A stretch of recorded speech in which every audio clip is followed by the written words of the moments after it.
मेरे प्यारे बच्चों, this side AJ and in this video lesson I am going to cover class 7th maths perimeter and area exercise 9.2 question number 9। बच्चों बहुत important question है, ध्यान से समझिएगा। सबसे पहले क्वेश्चन को समझ लेते हैं, क्या कह रहा है। साजली टूक a wire of length 44 centimetre and bent it into the shape of a circle. पहली लाइन कह रही है बच्चों कि शाजली नाम की बिटिया है और उसने एक वायर लिया, उस वायर की लेंथ 44 सेंटीमीटर है, मतलब पेरीमीटर भी 44 सेंटीमीटर होगा definitely. Bent it into the shape of a circle, ठीक है। 44 सेंटीमीटर लेंथ के वायर को बेंट करके वो सर्कल बना रही है।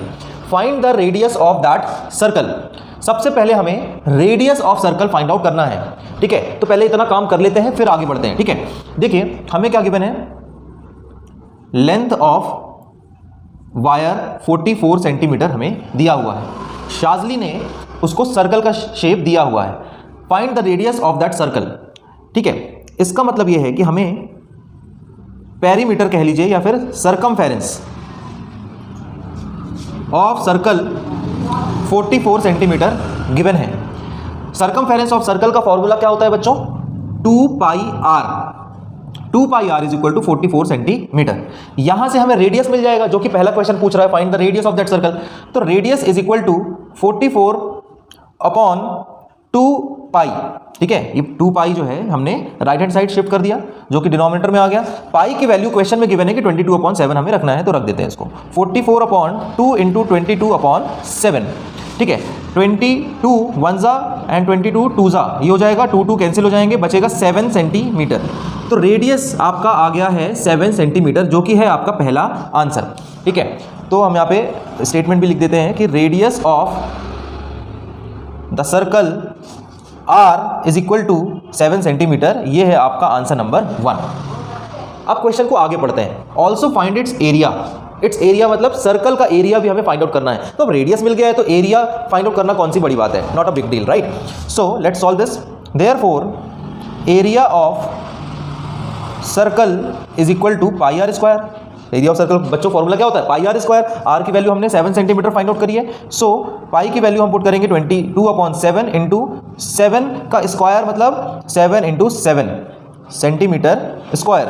एक 7 कैंसिल आउट हो जाएगा। 22 और 7 को जब मल्टीप्लाई करेंगे तो क्या आंसर आएगा, आइए देखते हैं। 7 2 14, 4 कैरी 1, 7 2 14 प्लस 1 15, 154 सेंटीमीटर स्क्वायर जो है आपका दूसरा आंसर निकल के आ जाता है बच्चों, which is area of circle, ठीक है। तो पहले क्वेश्चन का आंसर था ये रेडियस 7 सेंटीमीटर, सेकंड क्वेश्चन था एरिया निकालना है हमें सर्कल का, तो हमने फाइंड आउट कर लिया 154 सेंटीमीटर स्क्वायर। अब हम क्वेश्चन को आगे पढ़ते हैं। If the same wire is bent into the shape of a square. जो वायर शाजली ने लिया था लेंथ 44 सेंटीमीटर का, सबसे पहले उसने उस लेंथ 44 सेंटीमीटर लेंथ के वायर से सर्कल बनाया। सर्कल बनाने के बाद उसने शेप ऑफ स्क्वायर बनाया, ठीक है। तो स्क्वायर बना लिया, ठीक बात है। What will be the length of each of its sides. तो स्क्वायर ऑल साइड्स इक्वल, तो हर एक साइड का लेंथ क्या होगा ये अभी हमें फाइंड आउट करना है। तो चलिए आगे बढ़ते हैं और हम लेंथ फाइंड आउट करते हैं किसका, स्क्वायर का, ठीक है। तो length of square find out करने के लिए हमें फॉर्मूला लगाना पड़ेगा पेरीमीटर का। Perimeter of square, perimeter of square is equal to 4 into side, ठीक है। पेरीमीटर ऑफ स्क्वायर का फॉर्मूला क्या होता है बच्चों, 4 इंटू साइड। और पेरीमीटर ऑफ स्क्वायर हमें गिवन है, क्या गिवन है, 44 सेंटीमीटर, क्योंकि लेंथ ऑफ वायर चेंज नहीं हो रही है ना। चाहे आप सर्कल बना लीजिए, चाहे आप स्क्वायर का शेप दे दीजिए उसको, लेंथ ऑफ वायर चेंज नहीं होगी। और टोटल लेंथ को हम क्या कहते हैं, पेरीमीटर कहते हैं। इसका मतलब पेरीमीटर ऑफ स्क्वायर हमें गिवन है, which is 44 centimetre is equal to 4 into side. तो यहां से हम साइड फाइंड आउट कर लेंगे, दैट इज 44/4, 4 1 4, 4 1 4, 11 सेंटीमीटर आपका साइड निकल के आ जाता है, ठीक है। तो तीसरा आंसर आपका आ गया है बच्चों, क्या आ गया है, साइड ऑफ स्क्वायर। हम यहां पे ऐसे लिख सकते हैं, एक लाइन लिख लेते हैं। देयरफॉर साइड ऑफ,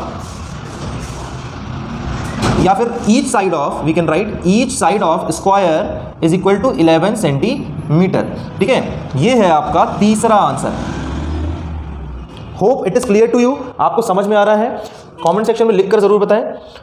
देखिए, which figure encloses more area, the circle और द स्क्वायर। यहां तक हमने पढ़ लिया था, हमने सॉल्व भी कर लिया, ठीक है बच्चों। लास्ट लाइन लिखी थी कि कौन सा फिगर जो है वो ज्यादा एरिया एनक्लोज कर रहा है, सर्कल का या फिर स्क्वायर का।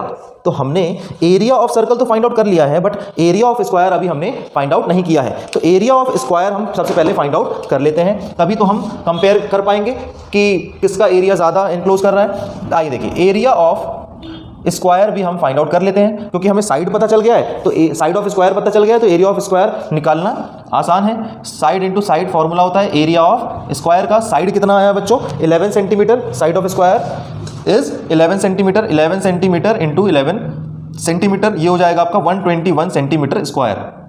तो एरिया ऑफ स्क्वायर जो है वो आ गया हमारा बच्चों 121 centimetre square. Hope it is clear.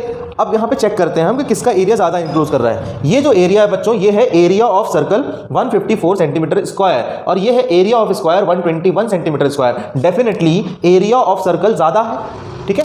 तो हम क्या लिख सकते हैं? Hence area of circle